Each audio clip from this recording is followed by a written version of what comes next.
বিদেশি সবাই বন্ধু, কেউ প্রভু নয়।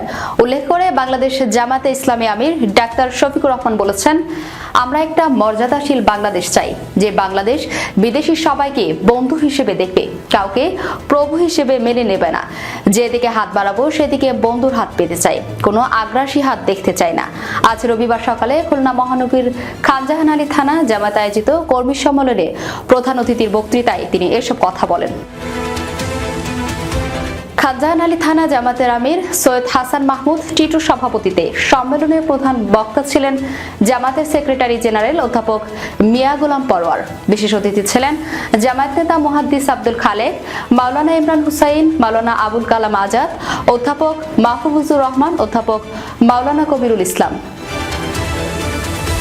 জামায়াত আমির বলেন, আমরা সুশৃঙ্খল শান্তিপ্রিয় বাংলাদেশ কামনা করলেও কেউ কেউ আছে আমাদেরকে এক মিনিটও শান্তিতে থাকতে দিতে চায় না, আমাদের শান্তি কেড়ে নিতে চায়। তাই আমাদের আকাশে মাঝে মাঝে কালো মেঘ, আবার কখনো কালো শকুনের ছায়া দেখা যায়। আমাদের এ ব্যাপারে চৌকস দৃষ্টি দিয়ে খেয়াল রাখতে হবে।